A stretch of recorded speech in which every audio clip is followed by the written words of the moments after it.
Alright guys, is it possible to put a rear hatch and a shadow caster? And yes, it is. I know it's very, it's kind of scary because it's not flat, and when I was looking for a hatch or how to do it, the hatch at the back, I was worried about cutting into this and then being an open space and thing just falling apart once I cut it. So that is not the case. I know there was one video, but they didn't explain it very well, so I'm going to explain it a little bit more for you guys. Really simple. Actually, underneath this, I do have a hatch. I'll go ahead and show you. It was the original one. It's just not big enough, so I'm going to go to a wider one. If you've seen my Shadowcaster review, throw it up there, or my setup, I'll throw that one up there as well. You can look at that and how I set this thing up. But we're going to throw this one on here. I'm going to make it wider. So I'm going to go ahead and take it off. I'll fast forward it so you don't have to go through all that.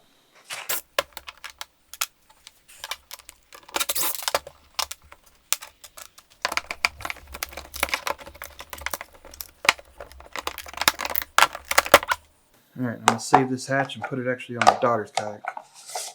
Alright, don't look at the hack job here. The best I did at the time. But this is the kayak, or the hatch that I have. What I had before was a 6/8 and I'm doing an 8/10. Now what I mean by that is it's a, it was a 6-inch cut, actually a little less, 6-inch cut, but overall it was 8 inches in diameter for the hatch. So now what I'm replacing it with is an 8-inch cutout with a 10-inch overall hatch. So what you need to do though is use the lid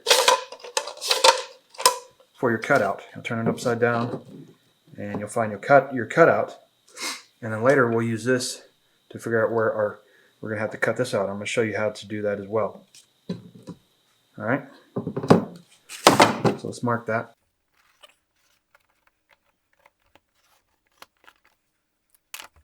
Looks a little off, but I think my cut originally, yeah, it was off a little bit, but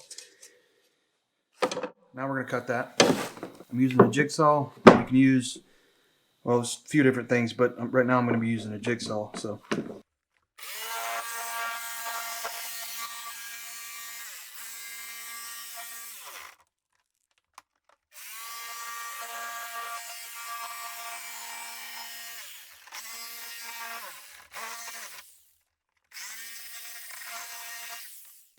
you get in this corner, I'm just going to use a little freaking sheetrock saw. It's hard to cut in this corner, so. Now it's not much, but of course that would have been a lot bigger if you would have used the, if I would have started originally. But I save this because I repaired the kayak with this plastic. Definitely save it. Very important. All right, we're going to clean this up, make it look a little more prettier here in a second. But before we do that, let's see. Looky there. Perfect. Okay. Now obviously it's not flush because we're going to fix it. What I do to fix that, actually, we're going to mark it around the sides, and you can use a few different things. I've used this little Dremel tool, whatever, that has a little sandpaper on it. Actually use this to grind off gaskets off of motors and stuff like that. You can do stone wheel. You can do several things. Even a sander. You could do that. You know, sand it down. So let's mark it off first, so we know, because it has a little bit of play, which is fine. We want to get it kind of centered on there. Okay. Messed up.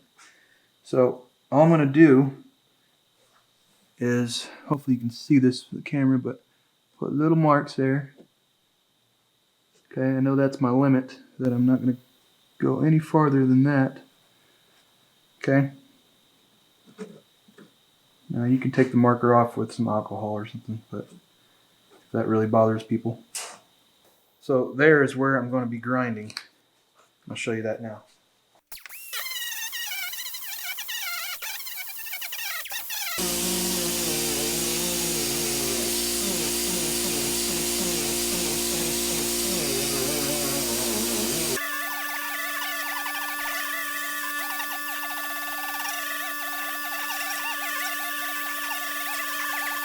Alright, now that that's done, you can put your lid up here. Okay. We're going to get it into place. I know it doesn't look like it's actually sucked up there yet, because once we put the screws up there, it'll be flat, nice and flat.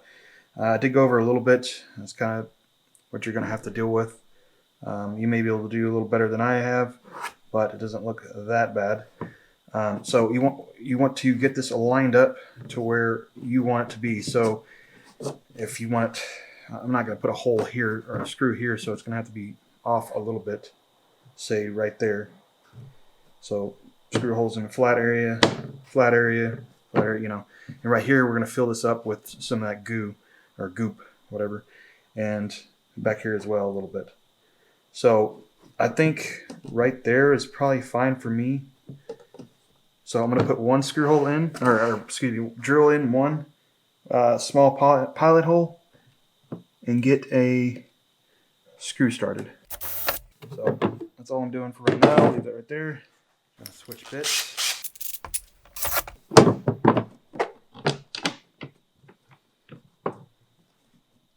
Just want to kind of get its place before I drill in the other screws. Come on.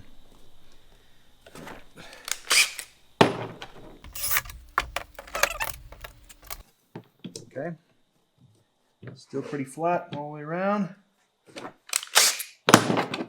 Now we're going to drill the rest of our screws. Small one as well, or the small bit.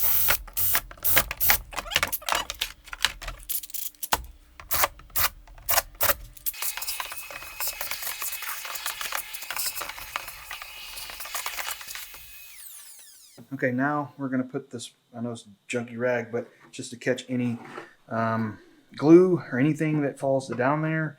And then we're going to put the hatch up here like so. Make sure we get it to our right location. I'm trying to remember what it was. Yeah, something like that. Like that. That is our location. So now we're going to flip it over.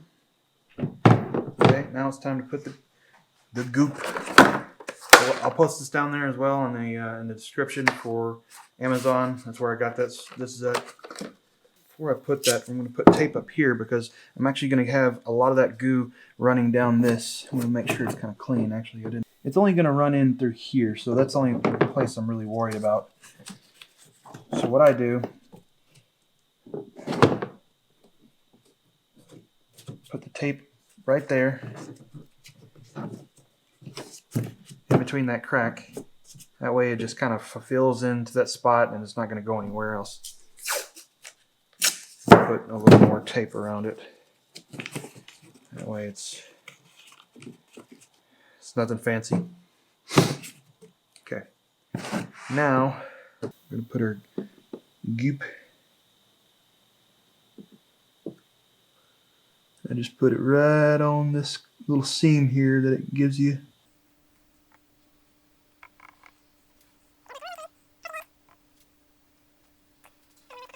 Once it goes down, it's going to kind of spread anyways.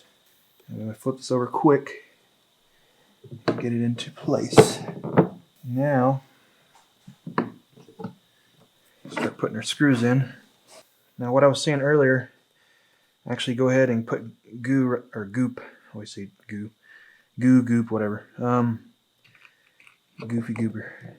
Alright, so I just put a lot in there just to fill that little hole up. Now that'll help from water going into there.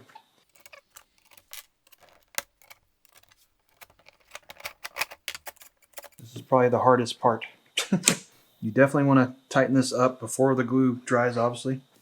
Alright guys, that is it. It's going to dry. I'll let it dry overnight. Actually, I'll leave the hatch off so it airs out. It's probably the best thing because it really gets reeking there with that goop. So I'm going to let that sit in there just like that, let it dry. And this is a nice hatch. I'll link this one as well down in the description and a few other ones.